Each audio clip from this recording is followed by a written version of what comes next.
Chapter 1. The Man Who Died. My name is Richard Hannay. I was born in Scotland.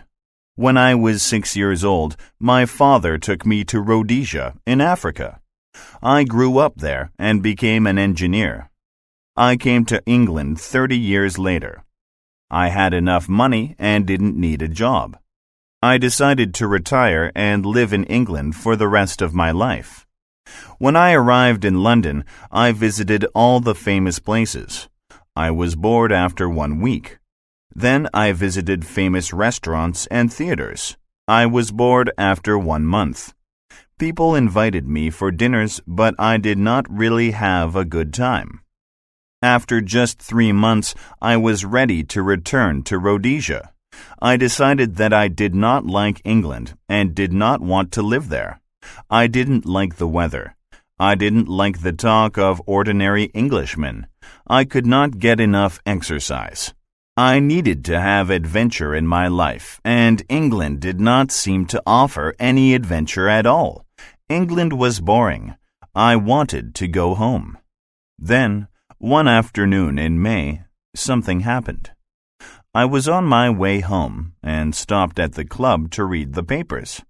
I read about the fight in the Near East and about Karolides, the Prime Minister of Greece. I thought Karolides was a good man, and England was on his side. Germany and Austria, however, hated him. I wondered if I could get a job in the Near East.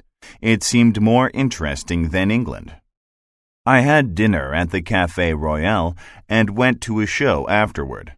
It wasn't very interesting, and I left early. I went to my flat, which was on the first floor. I was just putting my key into the keyhole when I saw a man beside me. I didn't hear him coming, so I was very surprised. He was a thin man with a short beard and small eyes. I recognized him. He lived in a flat on the top floor. "May I come in and speak to you?" he asked. I nodded and opened the door to let him in.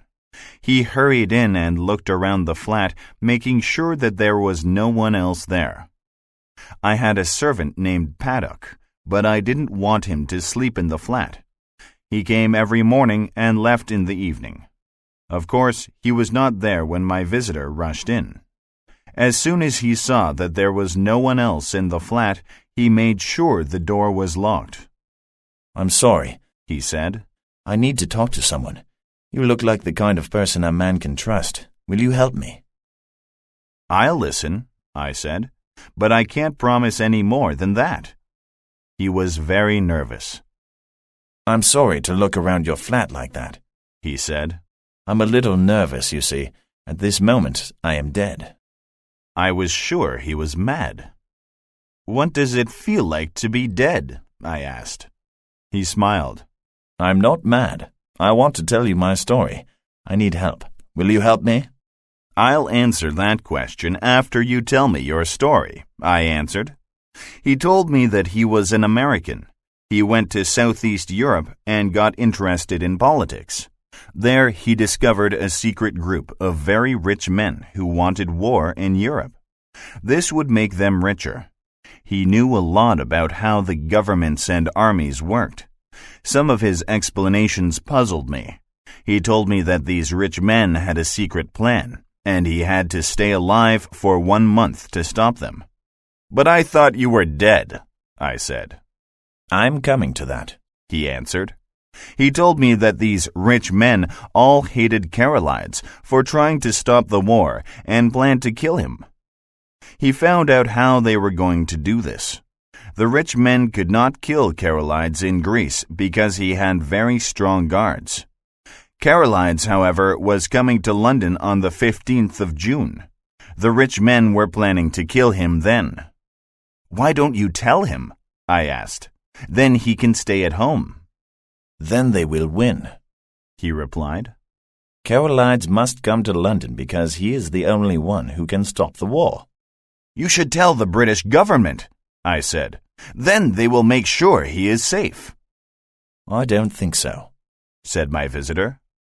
"The men who want to kill him are very clever. They will find a way to do it.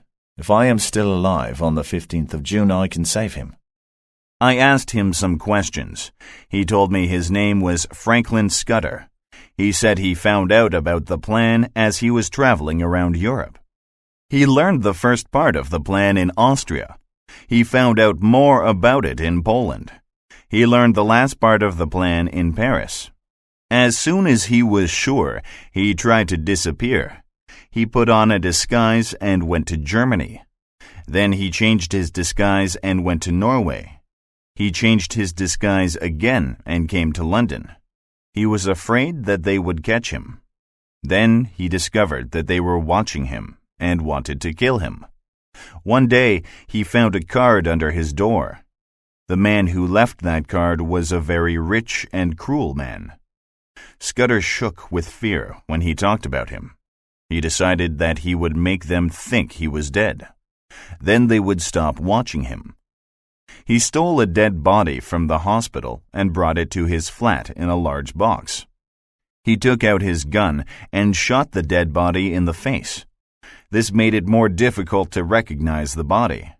People would not know that it was not him. He dressed the body in his pajamas and left the gun next to it. Then he waited until he saw me come home and came down the stairs to meet me. I thought about his story. It seemed true. I liked Scudder. He did not look like a liar.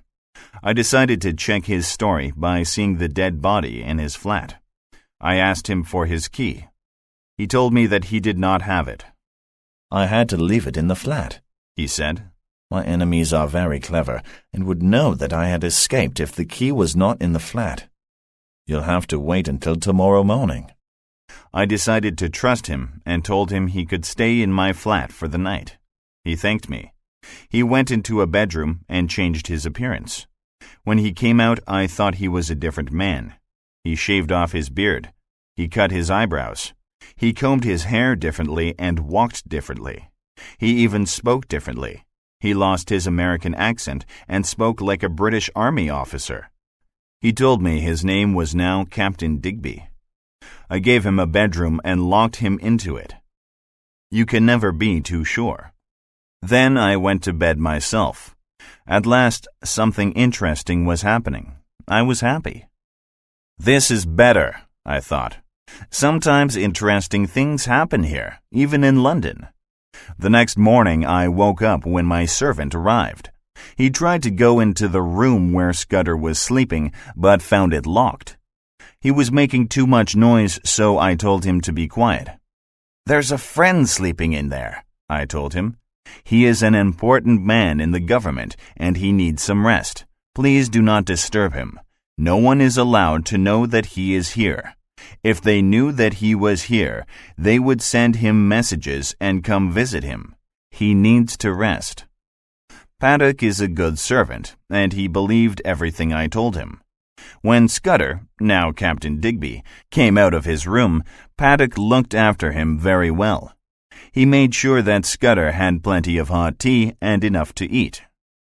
After breakfast, I left Scudder with the newspapers and went to the city.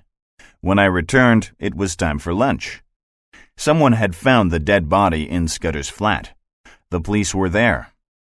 I went to his flat and talked to a police officer.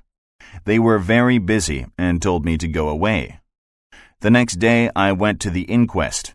The judge decided that Scudder had killed himself. It was a case of suicide.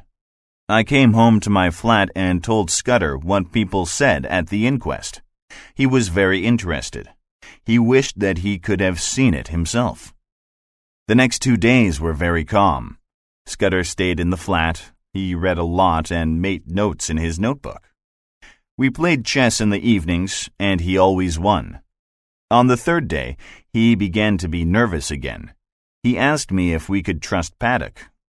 Sometimes he became annoyed for no reason. He was not worried about himself, though. He was only worried about his plan to stop the rich men from killing Carolides. He did not want it to fail. One evening, he decided that he should tell me more about the plan to kill Carolides. If I die, he said, someone else should know about it. We must stop the rich men from starting a war. I listened as carefully as I could. It was a very long story, and I couldn't remember all the details. He said something about a woman named Julia Chikenyi, who would help in the plan to kill Carolides. He also talked about a black stone and a man who lisped when he spoke. Then he talked about another man. This man could move his eyelids so that his eyes looked like a bird's eyes. Scudder was very afraid of him. The next day, Scudder was less nervous and read a book during most of the day. That evening, I went out for dinner.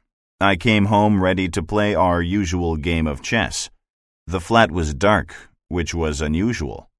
I turned on the lights and saw something in the corner of the room. It was Scudder. He was lying on the floor. He had a long knife through his heart.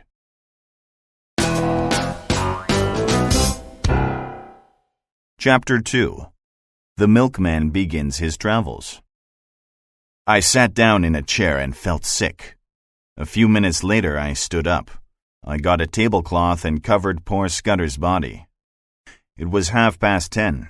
I searched the flat, but I didn't find anyone or anything. I locked the doors and windows. Then I began to think. One thing was certain: Scudder's story was true. His death was the proof. The men who knew that he knew their plans had found him. They made sure that he could not talk about it to anyone. They must wonder if he talked to me, though. I realized that I might be the next man to die. It might not be tonight or the next day or the day after, but they would certainly try to kill me. Then I thought of something else. If I went to the police, what would I tell them about Scudder? They would think I murdered him. They would probably arrest me. Perhaps that's what the enemies wanted. If I were in jail for murder, I would not be able to talk. If I did talk, no one would believe me. If they did believe me, they would probably stop Carolides from coming to London. Whatever I did, the enemies would win. The only thing I could do was to try to take Scudder's place and disappear until the 15th of June. I believed his story. Somebody killed him in my flat. Now I was the only person that could try to stop the enemy from killing Carolides. I wanted to try. I had to disappear until the end of the second week in June and then tell the government what Scudder had told me. I didn't know if they would believe me, but I would have to try. I needed to hide for 20 days. I knew that Scudder's enemies would search for me and try to kill me. I knew that the police would also search for me and try to arrest me for the murder of Scudder. The challenge made me feel alive at last. I wondered whether Scudder had any papers that might give me some more information. I searched his body, but I didn't find anything. I couldn't find the little black book in which he wrote his notes. I guessed that the murderer had taken it. Then I saw the drawers in my desk were open. Scudder would never leave them like that because he was a very tidy person. Perhaps someone had been searching for something. Perhaps they were looking for the notebook. I went around the flat and saw that other places had also been searched. I did not see the notebook anywhere. They must have found it and taken it away. I got my atlas and looked at a big map of Britain. I wanted to find a place where there were not many people and where I could use the skills I learned in Rhodesia. I didn't like the city and thought that the police or the enemies would easily catch me if I stayed there. I decided to go to Galloway in Scotland. Very few people lived there, and I was sure I could disguise myself as a Scot. I was born there after all. I found the train timetable. A train departed from St. Pancras Station at 7:10 the next morning. It would take all day to get to Galloway, but first I had to get to the station. I was certain that Scudder's enemies were watching from the street and would follow me if I left the flat. I slept for a few hours and woke very early the next morning. I thought about it again and decided that I had to continue with my plan. I got dressed and put on my best walking boots. I shaved off my beard and put some money in my money belt. I waited. Paddock usually arrived at 7:30, but the man who brought the milk always came at 20 to 7. I knew that because he always made a lot of noise. He was a young man, about the same height as me. He always wore white overalls and a blue hat. It was about 6 o'clock, and I decided to have some breakfast. I got some cereal from the kitchen. I put it into a bowl. That's when I found Scudder's little black notebook. It was in the cereal box. I thought I was lucky to find it, but I didn't have time to look at it just then. I went out and waited for the milkman. He was late. When he arrived, I asked him to come in. I made sure he could not see the tablecloth with Scudder's body under it. "I want you to do me a favor," I said. "Lend me your hat and overalls for 10 minutes, and I will give you £25. "Why?" he asked. "What are you going to do?" "I don't have time to explain," I said. "It's for a bet." He agreed and gave me his overalls and hat. I put them on and gave him £25. I went out carrying some bottles. At first I thought there was no one in the street, but then I saw a police officer at the end of the street, and a tall, thin man walking along the other side of the street. I looked up and saw a face at the first-floor window of the house opposite the flat. The tall, thin man looked up too. Perhaps that was a signal. I wasn't sure. I crossed the street and took the first side street. I saw a small park. There was no one there. I put down the bottles and took off the overalls and hat. I walked back to the main street. A man with a dog came around the corner, and we said good morning to each other. I looked at my watch. It was 7 o'clock. The train to Galloway would depart in 10 minutes. I had to hurry. I ran to the station. When I got there, I did not have time to buy a ticket. The train was leaving. I ran toward it. 2 guards tried to stop me. I ran past them and jumped into the last carriage. 3 minutes later, an angry guard wrote a ticket for me. He took me to a third-class carriage and made me sit with a sailor and a short, fat woman with a child.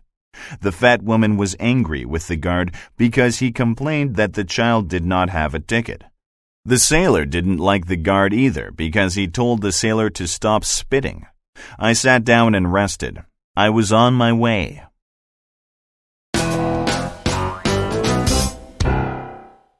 Chapter 3. The Landlord's Adventure.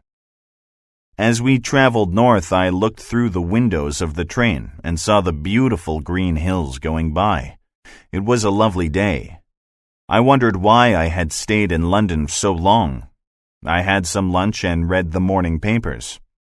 Then I got out Scudder's little black book and studied it. It was full of numbers. Sometimes there were names like Hofgaard, Luneville, Avocado, and Pavia. I thought that the numbers were a secret code. I had some experience at working with codes, and I enjoyed the challenge of solving a code. I worked for hours, but fell asleep before I solved it. I woke up just in time to get off the train at Dumfries and get onto the slow Galloway train. There was a man on the platform, but he did not look at me. I looked just like the farmers who lived around there. Some farmers were in the carriage with me, and I listened to them talk. They spoke about their work and about the markets. At about 5 o'clock, I was the only one left in the carriage. I got off at the next station. It was a small station in the middle of the farms. The only person I could see was the station master digging in his garden. Then a small boy came and took my ticket. I walked onto the white road that crossed the moors. It was a beautiful evening, and I felt very good. I felt like I was a boy on a holiday instead of a man wanted by the police. I enjoyed my walk. After a while, I got off the road and walked up a narrow path along a stream. I was becoming hungry when I saw a shepherd's house beside the stream. A woman stood by the door. I asked her if she had a bed for the night. She said she did. I went in and she cooked me a tasty dinner. As it became dark, her husband came home. We sat and talked. They did not ask any questions about me, and we spoke mostly about markets and farming.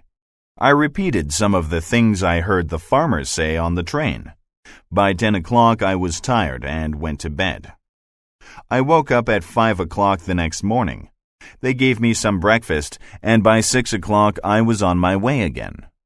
My plan was to walk a few stations further than where I got off the day before. Then I would get on the train and go back to Dumfries. I thought that the police would not expect me to go that way. It was another beautiful day. The sun was shining and the birds were singing. I walked quickly and easily along the moors. I went past a high hill covered in green grass. There were sheep and lambs eating the grass beside the little streams. I could see the smoke of a train far away and walked toward it. The station had a little house next to it. When the next train came, I bought a ticket to Dumfries and got on. The only person in the carriage was an old man who had a dog. The old man was asleep, but he had a newspaper next to him. I picked it up and read it. I wanted to see what the news said about the murder. I read that Paddock found Scudder's body and called the police. They arrested the milkman. They kept him for a few hours and then let him go. The police said that the real murderer escaped by train and seemed to be going north. My name was there as the owner of the flat. There was nothing in the paper about Carolides or anything else that Scudder talked about. We went past the station where I got off the day before. There were 3 men talking to the station master. The small boy who took my ticket was pointing along the white road where I had walked. The old man in the carriage woke up and kicked his dog. "Where are we?" he asked. He was very drunk and soon fell asleep again. My plan was to get off at the next station, but the train stopped near a bridge over the river. I looked out and saw that no other windows were open and that there was no one there to see me. I opened the door and jumped out into the bushes. This must have surprised the dog, which started to bark loudly. This woke up the drunken old man, who stood at the door. "Suicide! Suicide!" he shouted. "He's jumped! He's killed himself!" I looked back and saw a number of people standing at the open door of the train looking at me. It was a very public departure. Luckily, the old man fell out of the door. The dog, which was tied to him with a piece of rope, fell out with him. They rolled away from the train toward the water. Other people jumped out and tried to help them. The dog bit one of them. I crawled away through the bushes. In the end, they forgot about me, and I saw the train depart. I was in a remote part of the country. I was near a river, and the hills were in front of me. It seemed that there was not another person in the whole world. For the first time, however, I felt afraid. I knew that people were hunting me. I was not really afraid of the police who wanted to arrest me. I was more afraid of Scudder's enemies who wanted to kill me. I looked at the river and the green hills. It was the calmest place in the world. However, I began to run. I ran up the hill, crouching behind the bushes. When I reached the top of the hill, I lay on the ground. I could see the whole moor, with the railway and the river far below me. I have good eyes, but I could not see anything moving. I looked the other way and saw small valleys with trees and roads. Then I looked at the sky. I saw a small plane. I knew it was looking for me, and I knew it was not the police. I hid in a bush and watched it. It came slowly up the valley and circled the tops of the hills. It went up very high in the air and left. I was worried. I could not hide very well in these bare hills. I needed trees to hide in. I went toward the trees in the valleys on the other side of the hill. At about 6 o'clock, I came out of the moor and onto a road that ran beside a stream in a narrow valley. The road went up the next hill and crossed a bridge near the top. There was a house near the bridge. A young man was standing on the bridge reading a book. He was surprised to see me, but I soon discovered that he was the landlord of the house, which was really a hotel. He told me that his father died and left him to look after the hotel, but they did not have many customers. There was no one staying there now. He did not like looking after the hotel. He wanted to write books. "It's the best job in the world for someone who wants to write books," I told him. "You must hear so many wonderful stories from travelers." "Not now," he replied. "That used to happen a long time ago when there were real travelers. Now the only customers are fat women who come in cars and stop here for lunch. I want to travel and see the world and write about it." "Don't worry," I said. "Adventure is sometimes closer than you think." We sat down together on the bridge, and I told him a story about some criminals who wanted to kill me. I told him that they had killed my best friend, and now they wanted to kill me. I told him that the police were chasing them. He believed me. I asked him if I could hide in his hotel for a few days. "Of course," he replied. I promised to tell him more of my story so that he could write about it. As we went into the hotel, I heard the plane again. He gave me a room at the back of the hotel. It had a good view of the hills and moors. The next day we had breakfast, and then I sent him to the nearest village to buy the papers. I told him to look out for any strangers on the road and tell me about them. Then I sat down to study Scudder's notebook. The landlord returned in time for lunch. The papers had nothing more in them about the murder, but there was a long article about Carolides and the politics of Europe. In the afternoon, I studied the notebook again and finally solved the code. The key to the code was the name Julia Cicchini, which was in his book. Soon I was able to read the notes he made. It was very interesting. I looked out of the window and saw a big car coming up the hill toward the hotel. It stopped at the hotel, and I could hear two people getting out of the car. A few minutes later, the landlord came to my room and told me that there were two men looking for me. He was very excited. He told them that I had stayed there, but that I left on a new motorcycle that morning. I asked him to describe the two men. He said one of them was very tall and thin. The other one was always smiling and spoke with a lisp. I wrote a few things on a piece of paper and made it look like a page from a letter. I wrote something about black stone and put Scudder's name in it. I added the name Carolides as well and told the landlord to give it to the two men. A few minutes later, I heard the car leave. I told the landlord to go to the police and ask them to come here the next morning. "Those two men will be back," I said. "When they don't find me, they will return tomorrow." He went to the police and I read more of Scudder's notes. We had dinner together when he returned, and that evening I read the rest of Scudder's notes and then sat up all night. I couldn't sleep. At 8 o'clock the next morning, 3 police officers arrived and put their car in the garage where no one could see it. They came into the hotel. 20 minutes later, I saw the big car return. It did not come all the way to the hotel, but stopped under some trees some distance away. The two men came into the hotel. My plan was to stay in my room. I thought if the two groups met, something might happen to help me. Now I had a better idea. I wrote a note to the landlord, opened the window, and jumped into the garden. No one saw me go to the big car under the trees.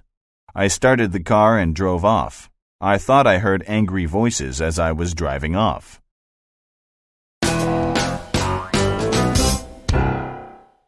Chapter 4. The Politician's Adventure. As I drove along the narrow roads on that beautiful morning, I thought about what I had read in Scudder's notebook. The story he told me in my flat was not true. He had been lying. The story in his notebook was not about Carolides or about the politics of Europe. It was a much bigger story. The 15th of June was more important than just the death of the Greek Prime Minister. There were a lot of things in the notebook, but I couldn't understand everything. Some things were very puzzling. He wrote 39 steps quite often. The last time he wrote it, he said 39 steps. I counted them. High tide at 10:17 p.m. I could not understand that. I could understand, however, that war was coming to Europe. No one could stop it from happening. I also learned that the war would be a surprise to Britain. Somebody would kill Carolides. Austria and Russia would blame each other. Germany would try to make peace. While they were doing this, they would be secretly preparing for war. Then, suddenly, they would attack Britain. Their submarines would be ready. The 15th of June was important because on that day, an important French officer called Royer was coming to London. He would learn where all the British Navy ships were in case of war, because Britain and France were working together.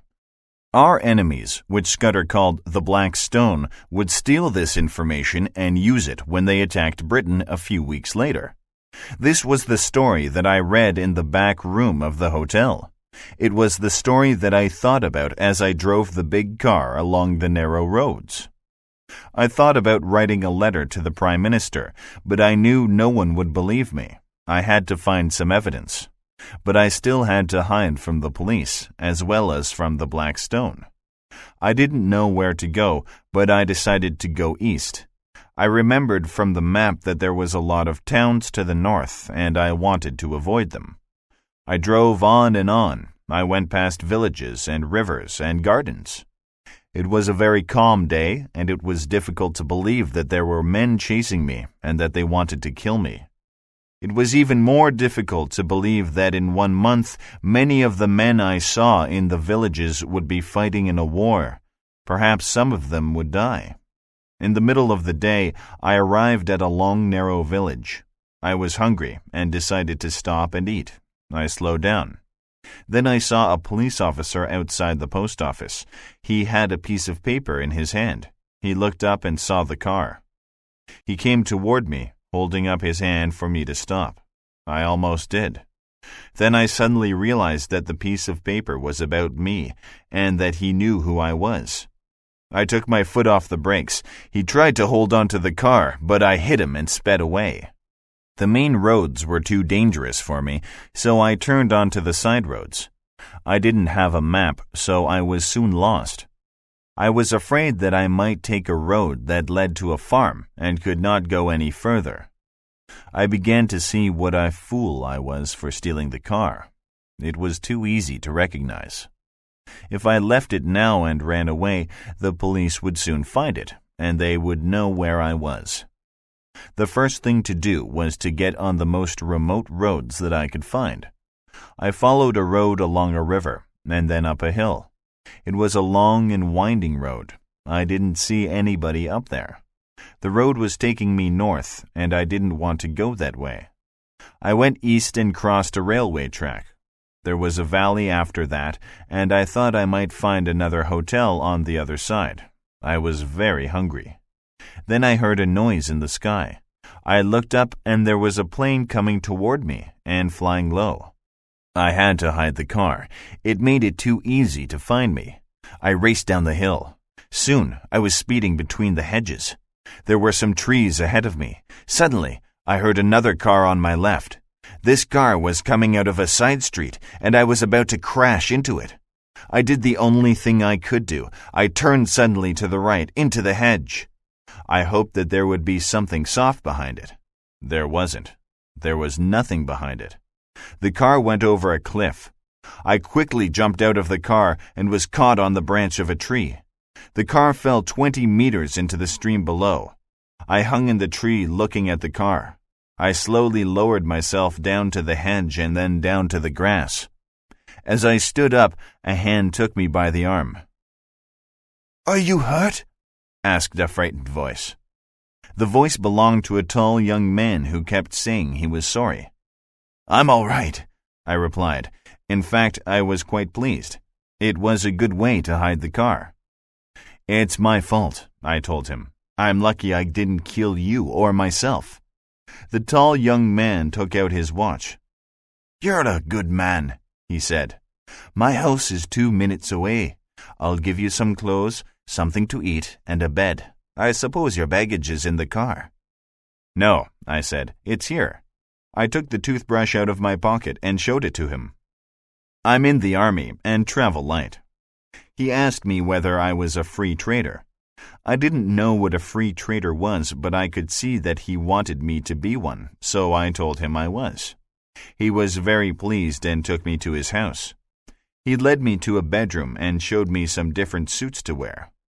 I chose something that looked different from the clothes I was wearing. Then he took me to the dining room where there was a lot of delicious food.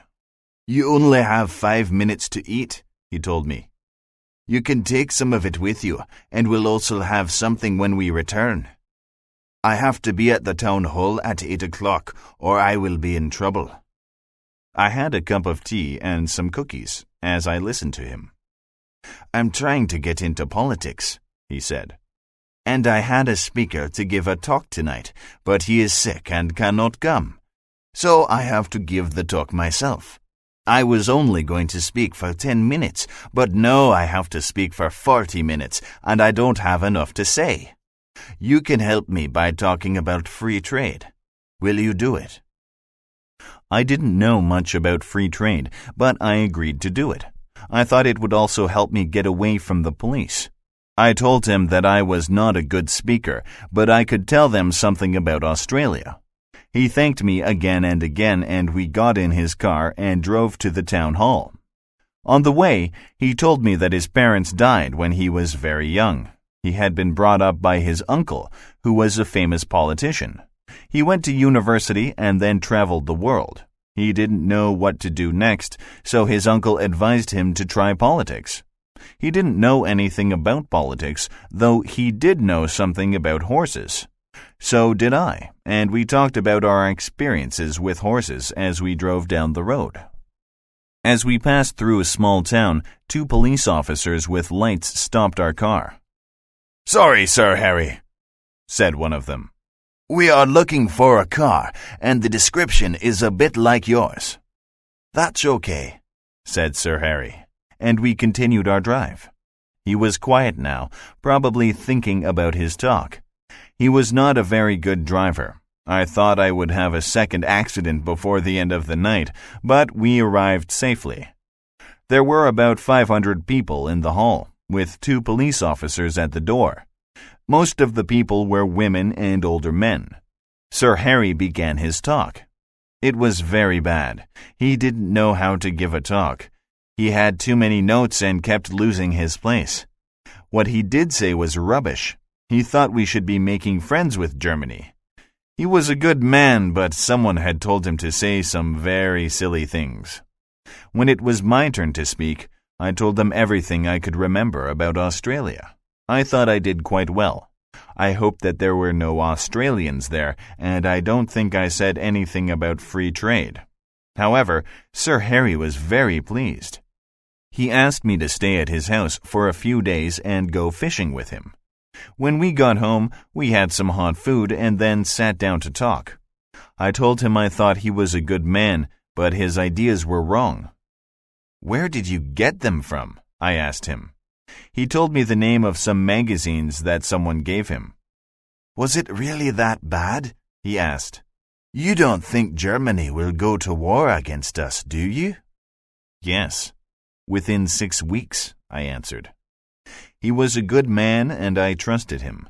I told him the whole story about Scudder, the milkman, the notebook, and the black stone. I told him that he should call the police because I was wanted for Scudder's murder. He listened carefully and told me he believed me. "I can see that you are not a murderer and that you are not a fool," he said. "What can I do to help?" I asked him to write to his uncle, but he said that this would not help. He would write to his uncle's friend in the Foreign Office, Sir Walter Bullivant. He was a good man and would take notice of Sir Harry's letter. "What should I write?" asked Sir Harry. "Tell him that if a man called Twiston comes to him before the 15th of June, he should take notice of what he says. Tell him that Twiston will use the name Blackstone and whistle Annie Laurie so that he can be sure it's him." Sir Harry wrote the letter and told me that in June I would find Sir Walter at his country house in Artonswell. Then I asked for some different clothes and a map. He promised that if the police came to look for me, he would show them the car in the stream. If the others came, he would tell them I caught a train and went south. At 2 o'clock in the morning, he gave me an old bicycle, and I rode away from the house. It was a dark, moonless night, but the stars gave me some light. I rode up into the hills. As morning came, I was high up in the hills. I knew that from here I would see my enemies before they saw me.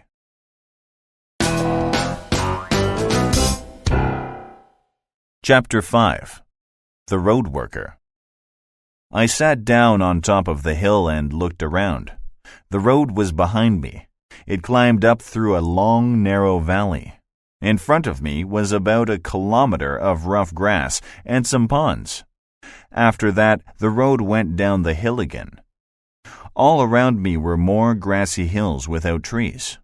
Far away on the left, I could see a hill with trees, and this is where I decided to go. It was about 7 o'clock now, and I rested for a little while. Then I heard the noise of the plane again and realized that I had nowhere to hide. I sat on the grass while the plane circled the hills and searched for me. There was nothing I could do. I watched it come closer and closer. I could see 2 men in the plane. One of them was looking at me through binoculars. Suddenly, the plane rose higher into the air and sped off to the east, and it was soon gone. I knew that my enemies had found me. I was sure they would surround me. They knew I had a bicycle. They would watch all the roads carefully for a man on a bicycle. I took the bicycle and threw it in a pond. It was another beautiful sunny day, and I was on top of a hill where I could not see another person. But I felt like I was in jail. How could I escape? I began to walk. After a while, I came to another high hill. I could see a long road from there. I saw something moving far away on the road. It was probably a car. The green moor was past the hill, and then there was a valley with trees in it. Not far away, there was a small house next to a stream. I have already said that I have good eyes. Sometimes I can see things that other people would not see unless they had binoculars. A few kilometers down the hill, I saw a line of men coming toward me. I realized that I could not go that way. I had to go the other way, to the bigger hills past the road. The car was coming closer, but it was still a long way off. I ran hard, keeping low.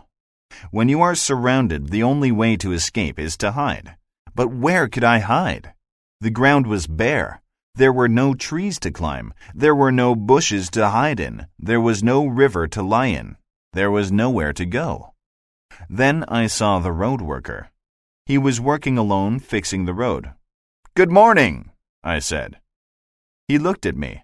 "What's good about it?" he replied. He was not feeling well. He didn't like his job and complained about it. "I wish I had remained a shepherd," he said. "I could walk all over the hills then. Now I have to stay in one place to fix the road." He hit a stone with his hammer. He dropped his hammer and put his hands on his head. "My head hurts," he said. "I can't do it. I want to go home to bed. The surveyor will see that I am not here, and he will be angry, but I can't help it. I have to go to bed." I asked him what the problem was. "My daughter got married yesterday," he said, "and I drank a lot of wine with my friends. That's the problem." I agreed that he should be home in bed. "Yes, and I would be," he replied. "But yesterday I received a message saying that the new surveyor was coming to look at my work. If he comes and finds me away or sick, I'll be in trouble." Then I had an idea. "Did you say the surveyor was new?" I asked. "Yes," replied the road worker. "Does he know you?" I asked. "No," he replied. "He's only had the job for a week, and he hasn't met me yet." "Where's your house?" I asked. He pointed to the small house next to the stream. "You go off to bed," I said. "I'll do your job until the new surveyor comes." He was very pleased with this idea. He told me his name was Alexander Turnbull and that he had worked on the road for 7 years. People called him Specky because he wore spectacles. Then he showed me the work he was doing.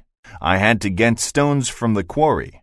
It was not far away, and he showed me how to use the wheelbarrow to carry them. He gave me his hat and his spectacles and his old coat. I gave him my coat, and he went off to the house to sleep and perhaps drink a bit more. He promised to return in the afternoon. I made myself look like a road worker. I opened my shirt and rolled up my sleeves. I made my boots dirty in the dust and put dust on my face and hands. I even put some dust in my eyes to make them red. The road worker had brought lunch with him, and I ate some of it. He also had a newspaper addressed to Alexander Turnbull. My boots still looked too new, so I tried to make them look older by kicking some stones. Then I bit my fingernails and put dirt under them. I broke a shoelace and tied it up again. There was still no one on the road, so I started getting stones from the quarry using the wheelbarrow, just as the road worker had shown me. I remembered an old friend in Rhodesia who told me something important. "If you pretend to be someone," he said, "you have to really believe that you are that person. If you want to act like that person, you have to think like that person." As I walked to and from the quarry, I stopped thinking about anything other than my wheelbarrow, my rocks, and my little house. Still, no one appeared on the road. Sometimes a sheep came to look at me. I watched the birds near the stream. I carried stones, and I became very tired. Suddenly, I heard a voice. "Are you Alexander Turnbull?" it asked. It was the new surveyor. He was a young man with a clean face. He sat in a small car. I told him I was. He told me about some work he wanted me to do before he came by again and drove off. I continued with my work. A baker's truck came up the hill, and I bought some cookies from him. Then a shepherd came by. "What's happened to Specky?" he asked. "He stayed home today," I replied. "He's sick." At about midday, a large car came down the hill and stopped near me. 3 men got out of the car. I recognized 2 of the men. I had seen them at the hotel.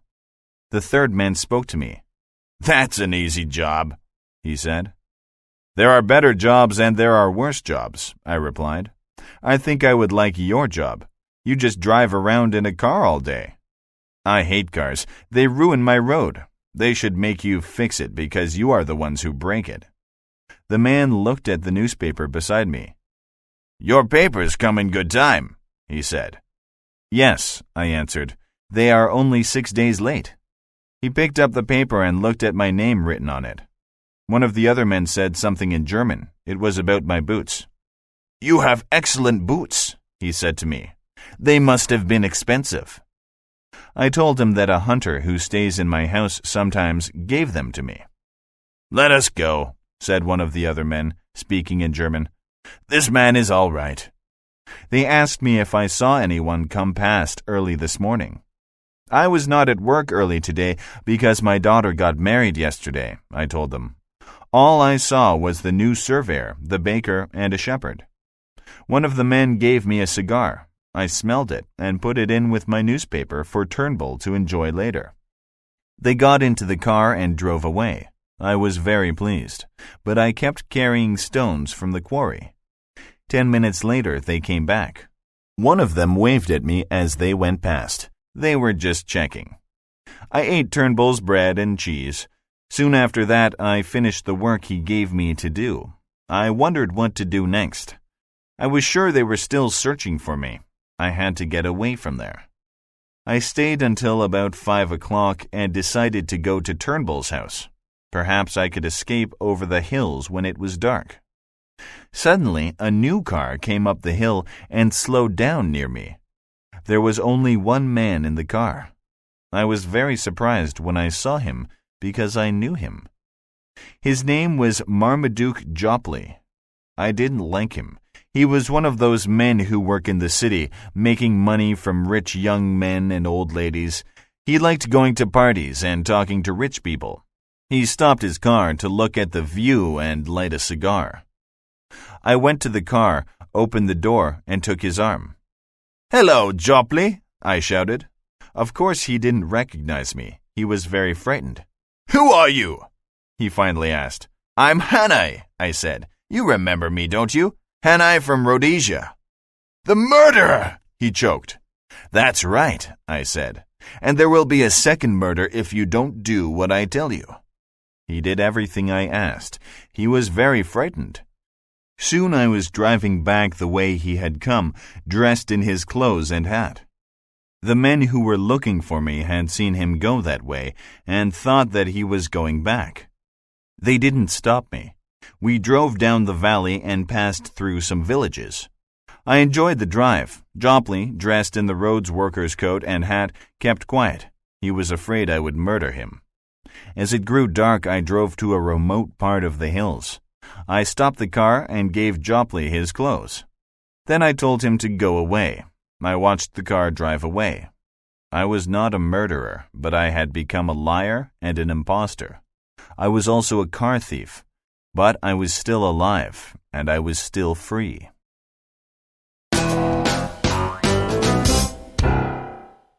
Chapter 6. The Bald Man's Adventure. I spent the night behind some large stones on the side of the hill. I was cold because I did not have enough clothes. The road worker had my coat, and he also had Scudder's black notebook, which was in one of the coat pockets. I had my money and the cookies I had bought from the baker. I ate some of the cookies and tried to make myself warm in the small bushes around the stones. I thought about the last few days. I had been lucky. The milkman, the landlord, Sir Harry, the road worker, and even silly Marmaduke Jopley were all good luck. It made me feel optimistic. My biggest problem was that I was very hungry. I thought about all the wonderful food I used to eat in London. I wished I could have some now. Finally, I fell asleep. When I woke up, it was light. I was cold and stiff. I remember where I was and looked around. I got a fright when I saw a line of men coming up the hill looking for me. I crawled over the top of the hill and looked back. They didn't see me. Still, on the other side of the hill, I ran for about a kilometer. I crouched as I ran to make sure no one could see me. Then I stood up and let them see me. They saw me immediately. I started to run in one direction, but as soon as they couldn't see me, I went the other way. When I got back to where I had slept that night, I looked back and could see that the men were all going in the wrong direction. I had to decide which way to go. To the south I could see high hills. To the north were lower hills and valleys and a small moor. I decided to go that way. I crossed a small valley. I was on the other side before the police saw me. I heard them shout, and I waved at them. I was enjoying it. However, I didn't enjoy it for long. I saw that only 3 of the searchers were coming after me. The others must have gone around to cut me off. They knew this country, and I did not. I needed to get further ahead of them. I wished I had a good African horse. I ran very fast for a while and soon got to the small moor. I crossed a stream and came out on a road. There was a hedge with a gate. Behind the gate was a rough track going away from the road. I jumped the gate and followed the track. It went up a small rise and then became a well-kept road. I saw some trees in the distance and thought that there was probably a house there, too. There was a ditch beside the road. I got into the ditch and went toward the house. I looked back, and in the distance I could see the men chasing me. They couldn't see me in the ditch, but they were too close.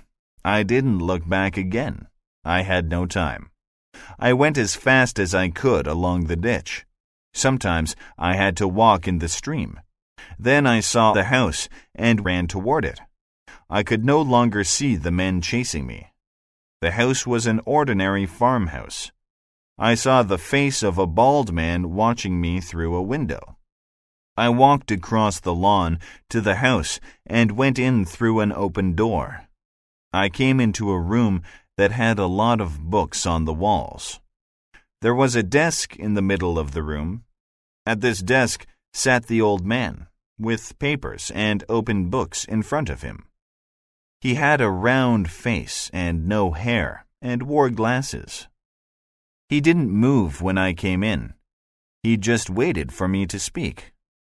I tried to say something, but nothing came out of my mouth. "You seem to be in a hurry," he said slowly. I nodded toward the window. We could see the police coming down a hill. "Ah," he said. "You are running away from the police. I don't like the police disturbing me. Go into my study. You will see 2 doors. Take the one on the left and close it behind you. You will be safe there." He picked up his pen. I did what he told me to do. I was in a small room with a small window high in the wall. There was no other light. The door clicked shut behind me. I was safe from the police, but I was quite anxious about the bald man. He frightened me. He was too relaxed. It felt like he was expecting me. I couldn't hear anything in that dark room. I tried to forget that I was hungry, but I couldn't. I was thinking about what I would like to eat when suddenly the door opened. The bald man sat in his chair and told me the police had gone. He told them that I had run over the hill. "You are a lucky man, Richard Haney," he said, tapping his fingers against his leg. His eyelids moved, and it made his eyes look like a bird's eyes. I remembered what Scudder said, and I realized I had walked straight into the enemy's house. I was about to jump on him and kill him, but I noticed 2 men at the door pointing their guns at me. He knew my name, although he had never seen me before. I tried to make him doubt and argued that my name was Ainsley. I threw some money on the table and told him I had taken it from a car and the police had chased me over the hills for the last 2 days. "I wish I hadn't taken it," I said. "Here it is. Give it back to them and let me go." I could see he was beginning to doubt. He asked me to tell him what I did during the last 2 days. I asked him for some food first because I was very hungry. They brought me some pie and some beer, and I ate and drank like a hungry man. While I was eating, he spoke to me in German, but I gave him a blank look. Then I told him my story. I said that I came from a ship at Leith and was on my way to visit my brother in Wigtown. "I spent all my money drinking with my friends," I said. "Then I found a hole in a hedge and a car in the stream below it. I looked around in the car and found some money lying on the seat and on the floor. There was no one there, so I took the money. Someone must have seen me, though, because the police were chasing me. They can have the money back. It hasn't helped me at all. They are always after poor people. If you had found the money, no one would care." The bald man looked at me. "You're a good liar, Henny," he said at last. I got very angry. "Stop it!" I shouted. "Take the money and let me go. I'd rather have the police than you." "No, sorry, I don't mean that. Thank you for the food, but please, let me go now." The bald man was puzzled. He had never seen me, unless he had a photograph. I'm sure I looked very different from any photograph that he might have. "I'm not going to let you go," he said. "If you are who you say you are, you will soon be free. But if I am right, I do not think you will live much longer." He ordered a servant to bring his car to the door and said he was going out to lunch. He looked at me again. His eyes were cold and hard, like a snake's eyes. I was frightened of him. What would he do? He spoke in German to one of the men holding the guns.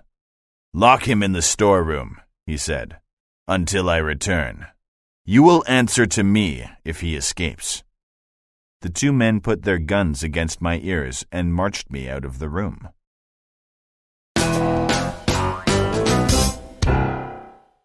Chapter 7. The Engineer's Adventure. The storeroom was dark and damp. The shutters on the window were closed. There was no carpet on the floor, and there was nowhere to sit. It was full of heavy boxes and bags. It smelled bad. The guards locked me in and stood outside. I was sure that the bald man was going to get the men who saw me yesterday when I was a road worker. They would recognize me and kill me. What could I do to stop them? I wished that the police had got me. They were at least honest men and would be kinder than the men in this house. I waited. As I waited, I began to feel afraid. What was I waiting for? I thought death was for certain when the bald man returned with his friends. It made me angry to think that the three men had caught me. I began to hope that I might kill at least one before they killed me. I tried to open the shutters, but they were locked, and I couldn't move them. I could hear birds in the sunshine outside. I tried to open the boxes, but I couldn't. The bags were full of something like dog food. Then I found a handle in the wall. It was a cupboard. It was locked, but the lock didn't seem very strong. I pulled on it and broke it open. I wondered what was in the cupboard. I found a match in my pocket and lit it. It went out very quickly, but I saw a torch. I picked up the torch and turned it on. Now I could see a lot more. There were a lot of bottles and boxes of things that smelled strange. There was some wire. There were detonators. There were fuses. There was a brown box at the back of the shelf. Inside were some small gray bricks. I picked one up and it crumbled in my hand. I tasted the powder. I recognized the taste. These gray bricks were used to make explosives. I had used them in Rhodesia a long time ago. I couldn't remember exactly how to use them, but I might be able to use it to escape from the storeroom. It was a chance. I was afraid because the explosives could kill me, but if I didn't try, the men would kill me anyway. I got a detonator and some wire. I put one of the little gray bricks near the door with a detonator and a fuse. If the boxes were full of little gray bricks, the whole house would explode, and everyone in it, including me, would die. I hid near the window, behind some bags of dog food. I lit the fuse. I said a prayer and wondered where I would be in 5 seconds. It was very quiet. The hot air came first. It was a huge wave of hot air. Then there was a yellow flash that seemed to break open my head. This was followed by a huge noise like thunder.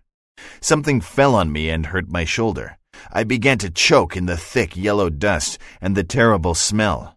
I got up and felt fresh air behind me. The shutters were gone and the window was open. I climbed out. I felt sick and I could hardly move. I ran away from the house. I saw a stream and a mill beside it. I fell into the water and this made me feel a lot better. I climbed into the mill. My trousers tore as I got in. A piece of cloth caught on a nail. The mill was old and no longer used. A lot of the wood was rotten. Rats had eaten holes in the floor. I looked back and saw smoke coming out of the house. Perhaps it was burning. I hoped so. I couldn't stay in the mill. It was the first place they would come to look for me. I was sure they would begin to search as soon as they realized that my body was not in the storeroom. I saw an old stone birdhouse. I thought I might have a chance if I could get up there. Instead of running away, I would stay close to the house on the birdhouse. They would not expect that. I crawled out of the mill, hiding my tracks as well as I could. I ran across to the birdhouse and tried to find a way to get up onto it. It was very difficult. My shoulder and arm hurt a lot. I felt so sick that I was afraid I would fall. When I got to the top, I found a small ledge and lay down on it. I fell asleep, but only for a short time. When I woke up, the sun was very hot. I didn't move for a long time. I could hear people talking at the house. I could also hear a car. I found a place from which I could see the house. I saw two men coming out of the house. One of them had a large bandage on his head. They were looking for something and went toward the mill. The man with the bandaged head saw the piece of cloth that was caught on the nail. He shouted, and the other one came over to look at it with him. They went back to the house and returned with two more men, including the bald man with the bird-like eyes. They all looked at the piece of cloth together. They all had guns. They searched the mill for half an hour. Then they came and stood near the birdhouse and argued with each other. They were all very angry with the man who had the bandage on his head. I stayed on the roof of the birdhouse all that long, hot afternoon. I was very thirsty. I could see and hear the water in the stream. My throat was dry. So was my tongue. How I wanted to put my face in the cool water of that stream. I had a good view of the moors from the height of my hiding place. I saw the car speed away, and a man on a horse ride away, probably looking for me. I could see clearly because the house was near the top of a hill. The top itself was surrounded by trees. Through the trees, I could see a bare piece of ground, just the right size for a plane to land. Beyond that, I could see a blue line, which was the sea. I realized that if the plane returned, anyone on it would see me. I hoped it did not come. It didn't. It was a long, hot afternoon. The plane returned as it was growing dark. Night came. It was a black night without much moon. I climbed down the wall of the birdhouse and dropped to the ground. I crawled away into the trees and found the stream. I had a very long drink and made sure I got as far away as possible from that house before I rested.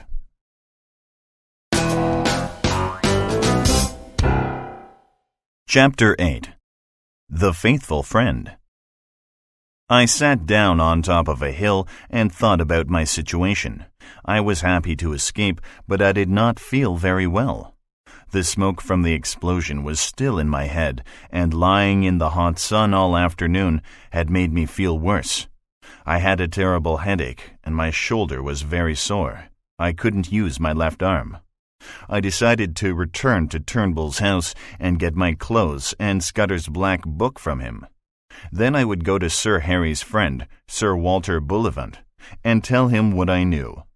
I had enough evidence now, and he would surely believe me. It was a bright, starry night, and I used my memory of the map to find my way. I thought it was about 30 kilometers away. I would not be able to travel that far during the night, so I would have to sleep somewhere during the day. I looked terrible. My clothes were torn, my face and hands were black from the explosion, and my eyes were red. I was sure that anyone who saw me would be frightened. I walked all night. Soon after, it became light. I found a shepherd's house, and a shepherd's wife kindly gave me some food. I gave her some money, so she let me have an old hat and a blanket. I wrapped the blanket around myself like a shepherd. I looked different, but at least I had clothes. The weather turned cold and wet, but I found a dry place under a stony ledge and used some dead branches and leaves to make a bed. My shoulder was sore, but I did go to sleep. I woke up as darkness was falling. I ate the rest of the food the shepherd's wife had given me and set out again. I did not enjoy myself that night. It was cold and wet, and I lost my way. I only had about 15 kilometers to walk, but my mistakes made it more like 30. I arrived at the house just as it was becoming light. I knocked on the door, and Mr. Turnbull opened it. He was dressed ready for church. At first, he didn't recognize me. "What do you want?" he asked. I couldn't speak. Then he recognized me and saw that I was sick. "Have you got my spectacles?" he asked. I got them out of my pocket and gave them to him. "You'll want your coat," he said. "Come in." I sat down and began to feel even worse. Mr. Turnbull saw this, and soon he was helping me to take off my clothes, and he put me in bed. That old road worker was a true friend. His wife had died many years ago.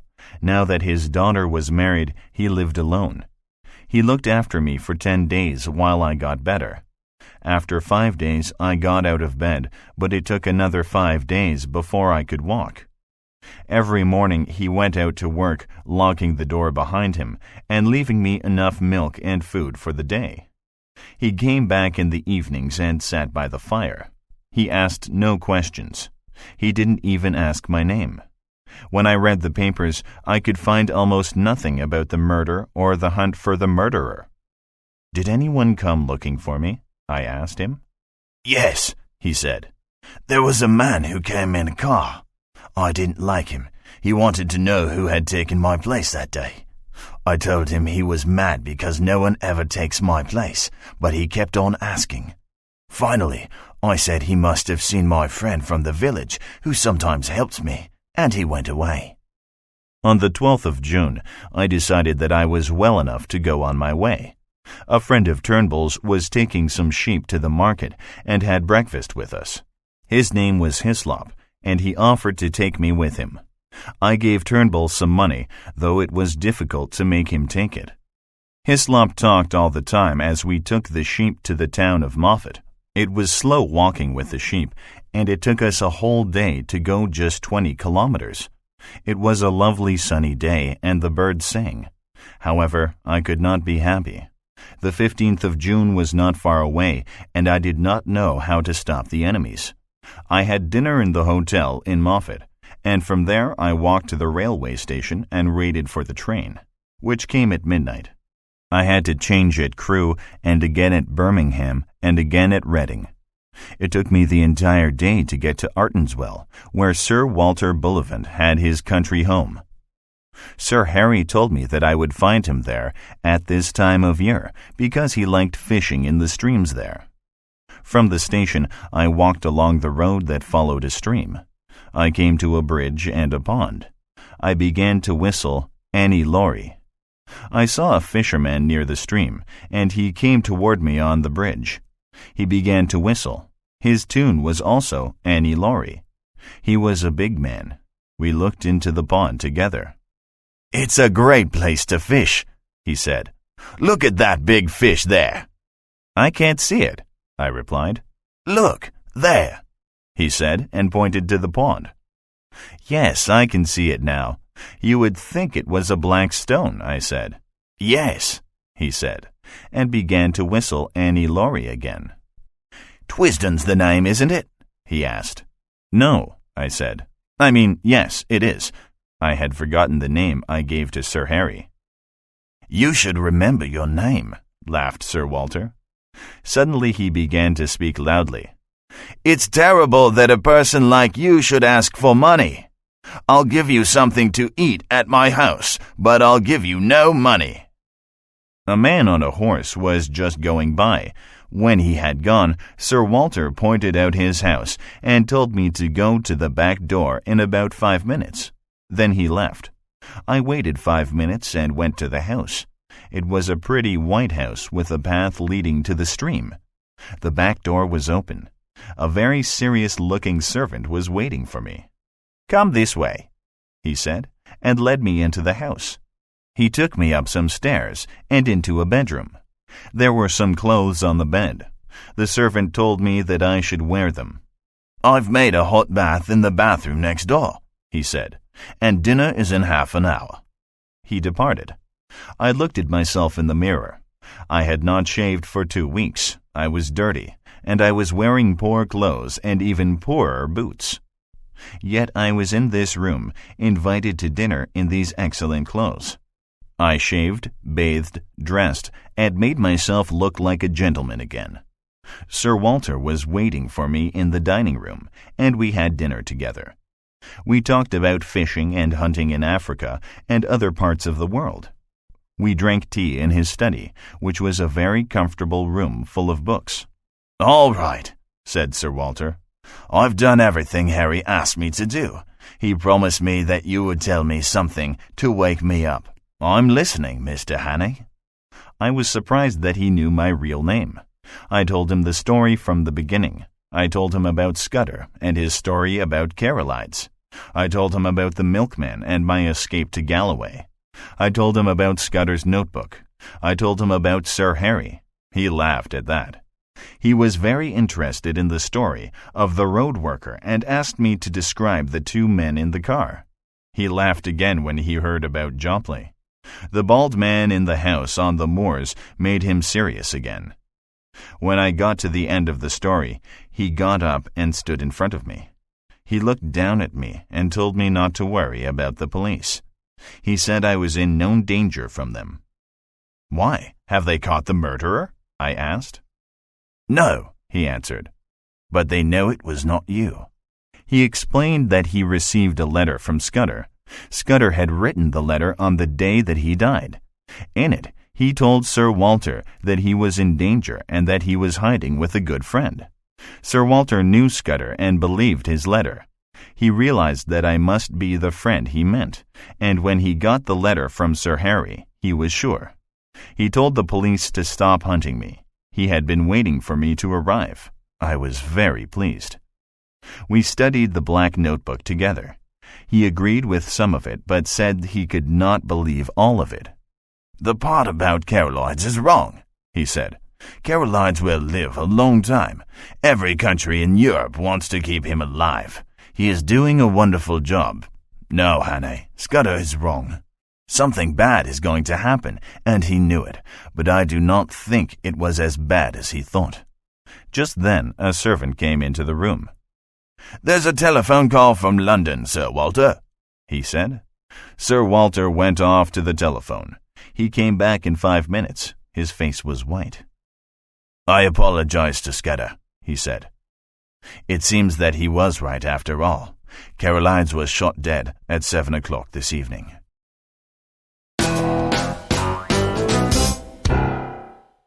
Chapter 9. The Coming of the Black Stone. I slept for 8 hours in a comfortable bed that night. In the morning, I came down for breakfast. Sir Walter was already busy. He had spoken to a number of people on the telephone, and they had changed their plan. Royer was now coming a day earlier. They thought that this might stop the enemy from carrying out their plan to steal the important information about Britain's ships.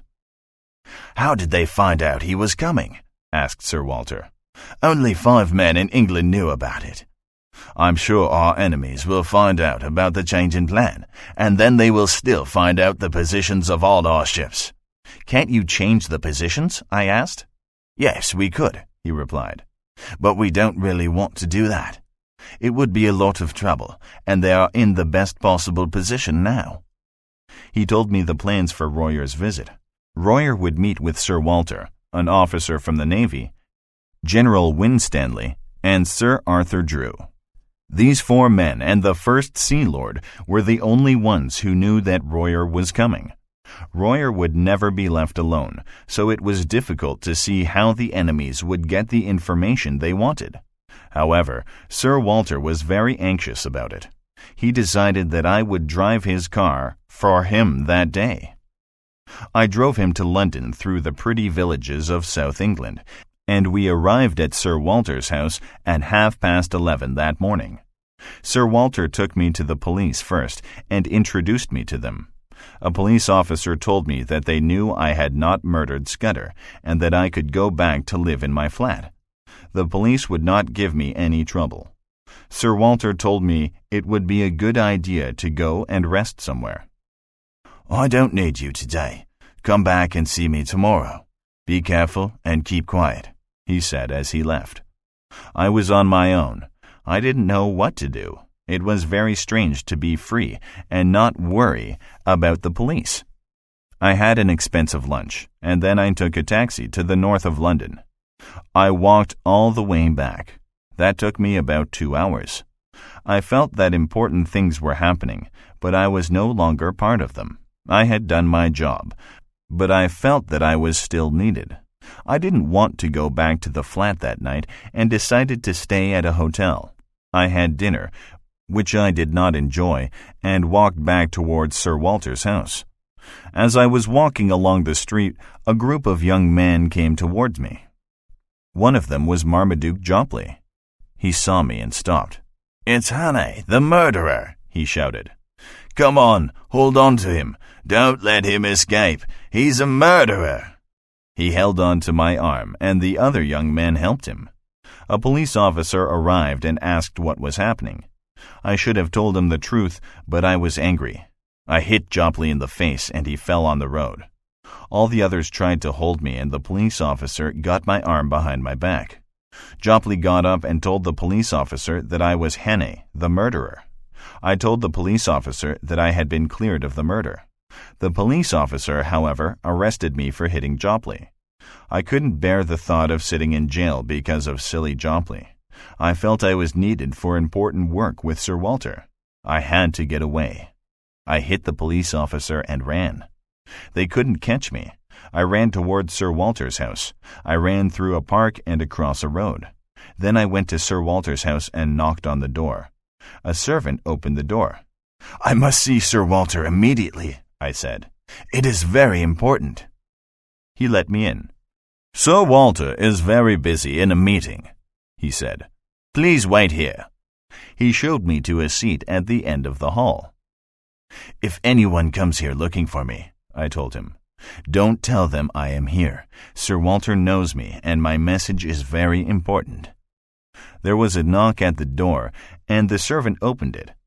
He told the police officer and Jopley that this was Sir Walter Bullivant's house, and he could not let anyone in. They went away. A few moments later, there was another ring at the door.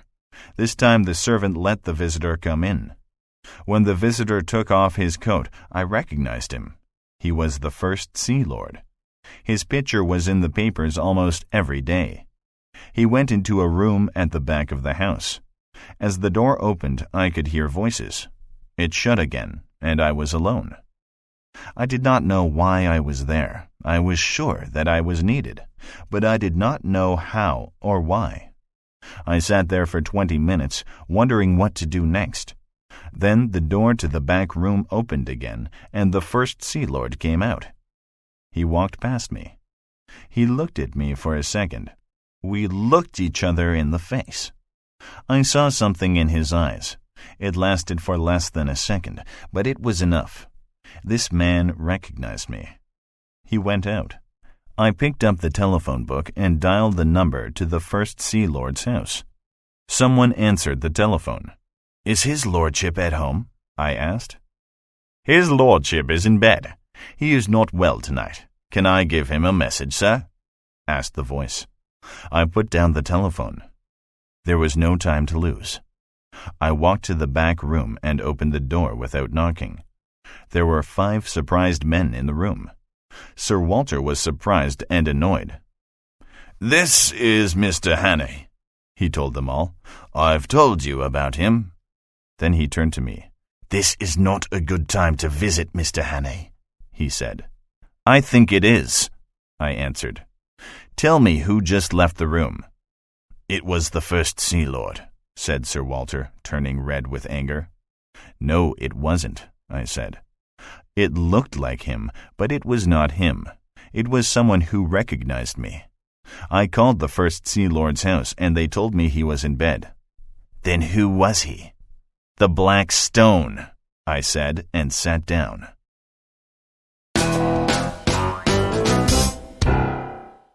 Chapter 10. The 39 Steps. "I don't believe it," said the officer from the Navy. Sir Walter left the room, and we all stared at the table. No one knew what to say. There was the officer from the Navy, Sir Arthur Drew, General Winstanley, and a man who looked French. I guessed this was Royer.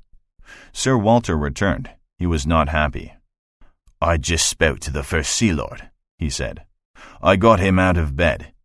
He has been in bed all evening." "This man is mad," exclaimed General Winstanley. "He has been sitting here next to me for half an hour. Does he think I wouldn't know if it was someone else? If it were an impostor, I would have noticed." "Don't you see how clever our enemy has been?" I asked. "You were all thinking about very important matters and did not expect an impostor. The first Sea Lord was expected to be here, so you did not examine him closely." The Frenchman agreed. "Let me tell you a story," he said. "Many years ago, I was fishing in Africa and tied my horse to a tree. It was a small brown horse. The horse started to make some noise, but I was catching a lot of fish, so I didn't take much notice. I thought I could see the horse from the corner of my eye, about 30 meters away. After a while, it stopped making noise. I thought I could still see it standing there, though I didn't really look at it. Half an hour later, I got hungry. I got my fish and went back to the horse. I found a lion there. It had killed the horse. My horse was the same color as the lion, and because I didn't look closely, I thought it was my horse. I was lucky to escape because I had my gun with me and I was able to kill the lion. It's very easy to make that kind of mistake and very dangerous." They all nodded in agreement.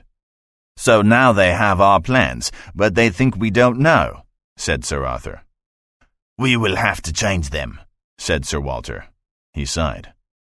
General Whitaker was very unhappy. "We cannot change the plans without the first Sea Lord," he said. "We also talked about my country's plans," said Royer. "We will not have time to change them. We must find the man who was here and stop him." "But we don't know who it is," I said. "How can we find him? It's impossible." "Even if we know who it was and where to find him, it wouldn't help," said the officer from the Navy. "I'm sure the information is already on its way in the mail." "I don't think so," said Royer. "Spies don't trust the mail. They like to bring their information to their masters themselves and receive their reward personally. These men have to cross the sea to deliver their information, so we must search the ships and ports. We must find these men." Everyone agreed, but how were we going to find them? It seemed impossible. I suddenly had an idea. I got Scudder's black notebook and checked. I found what I was looking for. 39 steps, I read. I found it written down again. 39 steps. I counted them. High tide, 10:17 p.m. I read it out to the others. The officer from the Navy looked at me as if I were mad. "It's a clue," I shouted. "Don't you see? Scudder knew where these men were hiding. He knew when they were going to leave the country, and he knew from where they would leave it. Tomorrow is the day, and it is a place where there is high tide at 10:17 p.m. "They may have gone today," someone said. "No, they will stick to their plan," I said. "They are German. They will go tomorrow. We need a book of tide tables." The officer from the Navy, Whitaker, said we should go to the Navy offices. We got in 2 cars and drove there. Sir Walter went to the police to tell them about what was happening. The Navy offices were almost empty at this time of the night, but we found someone to help us get what we wanted. We got the tide tables, but there were at least 50 places where the tide would be high at 10:17 p.m. the next day. We had to make it easier. What did Scudder mean by 39 steps? Did he mean a dock? I didn't think so. He would have described the steps in some other way. It had to be a place where there were more than one set of steps, but only one of them would have 39 steps. We looked at all the ship departures, but there was no ship departing at 10:17 p.m. tomorrow. Why was the high tide important? We thought they would use a small boat, so it must be a small place where the tide was important. Perhaps it was not a port at all. Ports don't have steps. We asked each other some questions. Where would you begin if you wanted to sail a small boat to Germany and wanted to keep it a secret? We looked at the maps and talked about the places a person might use. This was just guessing. We made a list of all the things we were thinking about. This is what it looked like. Quite certain. 1. There must be more than one set of steps. The important one has 39 steps. 2. It must be a place where there is high tide at 10:17 p.m., and it is not possible to leave the shore unless it is high tide. 3. The steps are not dock steps, so the place is most likely on the open coast. 4. There is no passenger ship at 10:17 p.m., so it must be a yacht or a fishing boat. Guesses. 1. On the open coast, with quite big cliffs. 2. Just a small boat, not a large one. 3. Somewhere between Cromer and Dover. Sir Walter returned with a police officer. The police were watching for 3 men who matched the descriptions I gave them. However, I didn't think they would find them that way. The 3 men were very good at disguises. Whitaker thought he knew someone who could help us and went off in his car to get him.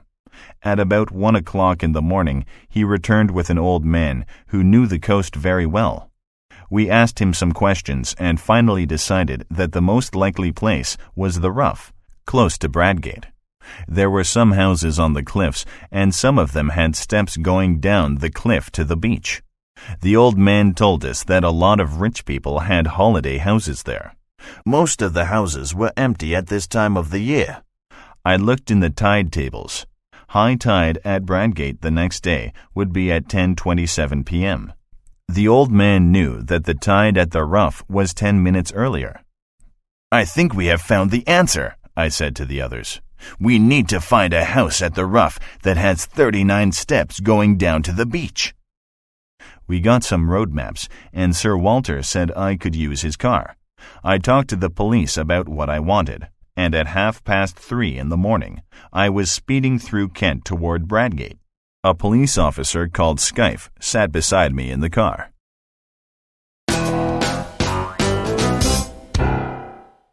Chapter 11. All Together at the Sea. It was another beautiful English morning. The sky was pink and blue as the sun rose. I was at the hotel in Bradgate, looking across the calm water of the sea. I could see a small Navy ship near the shore. Skyfe knew the ship and told me its name and the name of its captain. I sent a message to Sir Walter. We had breakfast at the hotel, and then Skyfe got keys for all the gates to the steps on the Rough. We walked along the sand, and Skyfe went to look at each of the gates and count the number of steps. I didn't want anyone to see me, so I stayed out of sight. There was no one on the beach at that time in the morning. It took Skyfe an hour to go along all the steps and count them. When he returned, he read out the numbers for me. 34, 35, 39, 42, 47, and 21 where the cliff was lower. I almost jumped up and shouted. We hurried back to Bradgate and sent another message. This time it was for the police. I wanted them to send 6 police officers and tell them to stay in the hotels at Bradgate. Then Skyfe went to look at the house above the 39 steps. The house was called Trafalgar Lodge and belonged to a retired doctor named Appleton. He often came during the summer and was there now. He kept 3 servants. Next door was a new building from which we could easily watch Trafalgar Lodge without anyone seeing us. The house on the other side was empty. I went for a walk along the Rough myself. I got a good view of the houses from the golf course. Trafalgar Lodge was an ordinary house with an ordinary garden. I saw someone come out of the house and walk along the cliff. It was an old man wearing white pants and a blue shirt. He was carrying a newspaper. He came to a bench and sat down to read the paper. At times he put the paper down and looked out to sea. He seemed to spend a long time looking at the small Navy ship. He stayed there for half an hour. Then he got up and walked back to the house to have lunch. I walked back to the hotel to have mine. I became quite anxious. The house and the old man looked very normal. After lunch I saw a yacht arrive from the south and stop opposite the Rough. I took Skyfe with me, and we hired a boat and went fishing. It was a warm afternoon, and we enjoyed our fishing. At about 4 o'clock we rowed to the yacht and went around it. Its name was Ariadne. We spoke to some of the men working on the yacht. We noticed from the way they spoke that they were English. But then the captain of the yacht came up, and he was German. This made me feel better, but I was still anxious. Our enemy knew that Scudder had discovered their plan. They also knew that he had spoken to me. I thought they might change their plan. Last night I said that Germans keep to their plans, but now I was not so sure. It was a big risk for them. I wondered if the man I saw last night realized that I recognized him. I didn't think so. That was my hope. Back at the hotel, I met the captain of the small Navy ship and talked to him for a while. Then I went back to watching Trafalgar Lodge. I found an empty house further up the hill. From the garden, I could see everything around Trafalgar Lodge. 2 men were playing tennis. One was the old man, and the other was a younger man. They shouted and laughed and stopped for drinks. It looked very normal. The people who chased me on the moors looked dangerous. It was easy to see that they were the kind of people who would put a knife through a man. It's what they did to Scudder. These 2 men, however, did not look dangerous at all. Was I making a big mistake? Another man arrived. He had been playing golf, and the 3 men talked and laughed. I could hear some of what they said, and they sounded very English. These men might be acting, I thought, but where was the audience? They didn't know that I was watching them. They seemed to be 3 normal Englishmen enjoying a holiday by the sea. I thought about it again. There were 3 of them. One was old, one was thin, and one was fat. The house matched Scudder's notes. There was a yacht with a German captain nearby. Carolides was dead. Europe was about to begin a terrible war. Important men in London were waiting for news. The Black Stone was winning. If they escaped tonight, the result would be a disaster. I had to go on as if I had no doubts. I might make a fool of myself, but I had to do it. I had to go in and tell them that I had got them. They would laugh at me. Then I remembered the advice that an old friend in Rhodesia gave me. I told you about him earlier in the story. He was very good at disguises and said false beards and colored hair were not very useful. He believed that the important thing was something he called atmosphere. He meant that if a man was in a completely different world and behaved as if he belonged there, it would be difficult to see that he was really somebody else. This was the best kind of disguise. When I remembered this, it made me feel better again. The enemy I was fighting was very clever, and they might be doing exactly what my friend talked about.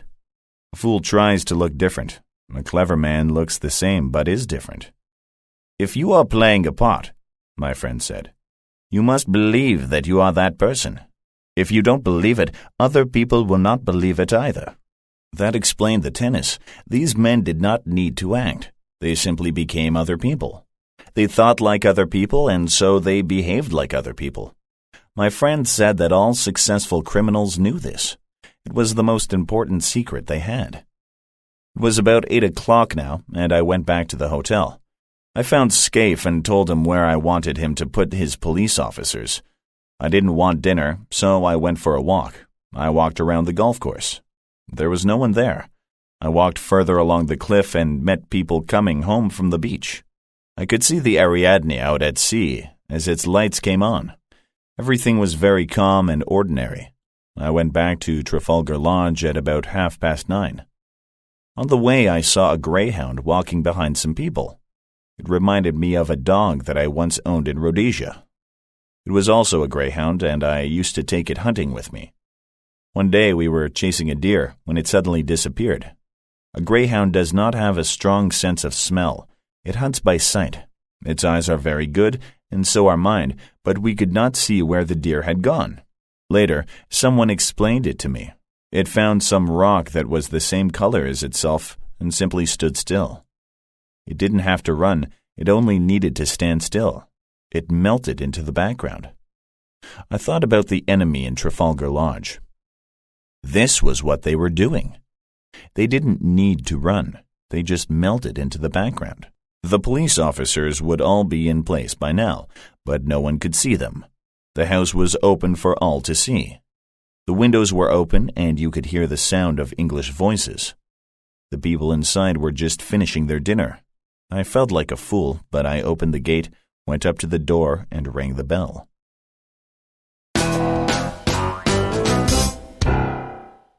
Chapter 12.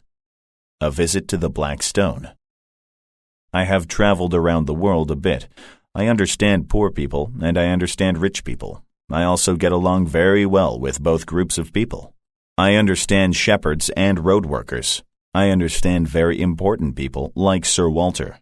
What I don't understand is the middle-class people who live in the suburbs and go to work every day. I don't understand how they look at life. I am nervous when I am near them. When I rang the bell, a maid opened the door. I asked for Mr. Appleton, and she let me into the house. It was a very ordinary house. The maid asked for my name and told Mr. Appleton that I was there. I didn't see what they did when they heard my name. All three men were in the room. The old man looked at me. "Mr. Hannay," he said nervously, "do you wish to see me? Perhaps we should go to the other room." I sat on a chair and said, "I think we have met before, and I think you know why I am here." "Perhaps, said the old man. "I have a bad memory. You will have to tell me what you want, I'm afraid." "I have come to arrest the three of you," I said. "Arrest? Arrest?" said the old man. He was really very surprised. "Really? What for?" "For the murder of Franklin Scudder in London on the 23rd of May, I said. The old man could hardly speak. "Franklin Scudder? I've never heard that name before." "I know about it," said one of the other men. "I read about it in the papers. You must be mad. Are you from the police?" I told them I was. They were quiet for a moment. Then the fat man spoke. "Don't worry, Uncle. It is a silly mistake. These things happen sometimes, and we can prove we didn't do it. I was out of the country on that date, and Bob was in the hospital. You were in London, but you can explain what you were doing." "That's right, Percy," said the old man. "Let me see. The 23rd of May. That was the day after Agatha's wedding. I had lunch with Charlie Simons and then dinner at the club. I remember it because I didn't like the fish and it made me a bit sick." "I think you will find that you've made a mistake," one of the young men said to me. "We will do everything we can to help, but we don't want the police to look like fools." "Nellie will laugh," said the fat young man. "She always says nothing happens to you. Well, something has happened to you now."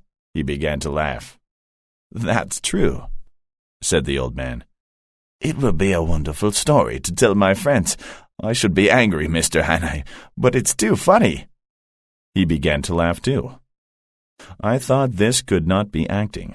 I wanted to apologize and leave, but I told myself I had to go through with it. The light from the table was not very good, so I got up and walked to the door and turned on the lights. I could see them more clearly now. One was old and bald, one was young and slim, and the other was young and a bit fat. They could be the three men who hunted me in Scotland, but I could see nothing that identified them. I looked around the room. Everything was normal. I could not believe that these were the men who hunted me. I had to remember the advice of my Rhodesian friend about clever men looking the same but being different. "I hope you have realized your mistake," said the old man.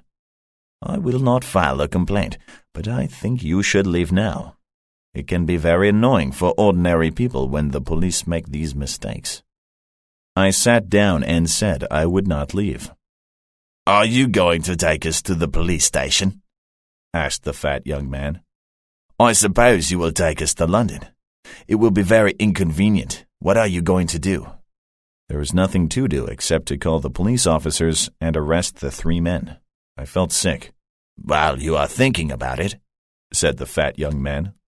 "Let's play a game of bridge." I didn't know what else to do, so I agreed. We went into another room and played. I didn't play very well. I was probably too nervous. I couldn't understand it. They didn't look different, but they were different. Then something happened that woke me up. The old man put his cards on the table to light a cigar. He didn't pick his cards up immediately, but sat tapping his fingers against his leg. That's what he did in the farmhouse when he told me I was a lucky man. Suddenly, everything changed.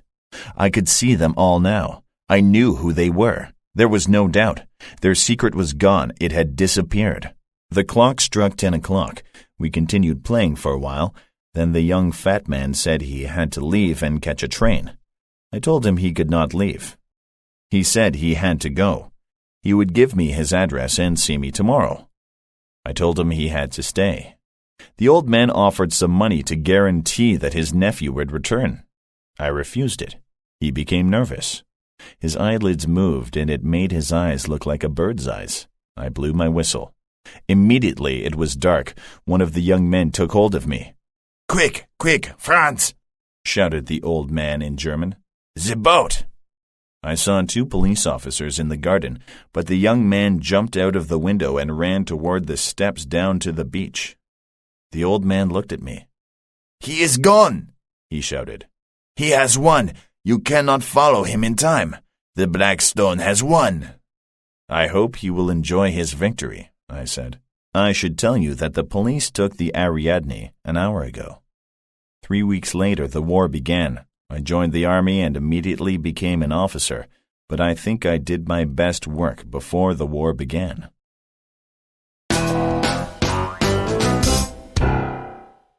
Playlet, the road worker.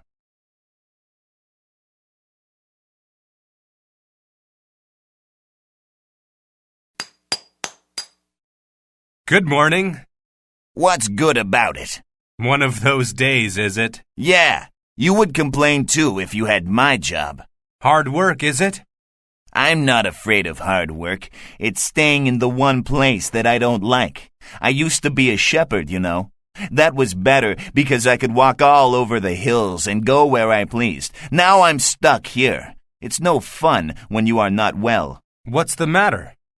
Had a bit much to drink last night. My daughter got married and we had a bit of a party. It was a great night, but I feel sick now. Why don't you go home and sleep it off? I can't. There's a new surveyor and he's coming up to see me today. I have to be here. Has the new surveyor ever seen you before? No, he's new. He's never been up here. I think I can help you. Why don't you give me your overalls? Then I can pretend to be you and you can go home to bed. Would you do that for me? I would normally agree, but... Look, you'd better tell me about yourself in case he asks me any questions. Of course. My name is Alexander Turnbull, but people call me Specky because of my glasses. I've been working on the road for about 7 years. Before that, I was a shepherd. I'll show you what to do. See, take the wheelbarrow over here. Fill it up with rocks, then bring it back to the road. Tip out the rocks and break them up with the hammer. Then put them in the holes in the road. Looks easy enough. Give me your glasses and your hat and you go home to sleep. Take my jacket with you. You'd better tell me where you live, though. It's just down the road there. It's not far, and it's the only house there. Thanks. You're a real friend. You're welcome. Off you go. I'll come to your house later and get my jacket.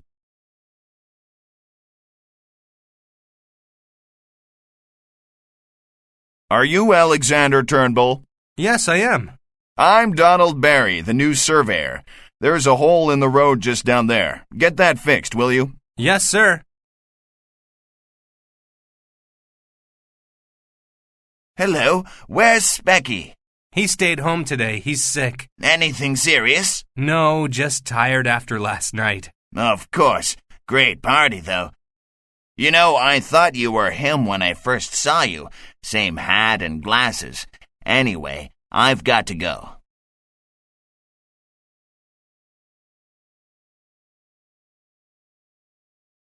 That's an easy job.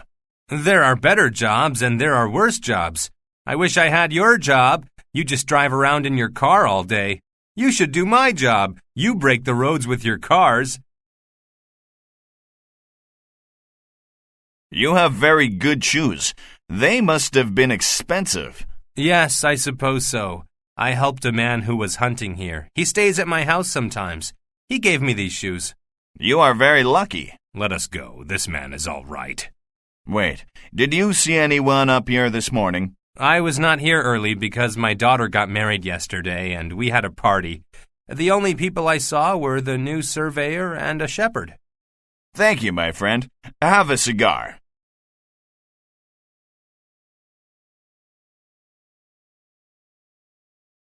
Hello, Jopley. Who are you? I'm Hannay. You remember me, don't you? Hannay from Rhodesia. Hannay, the murderer. That's right, and I'll murder you if you don't do as I tell you.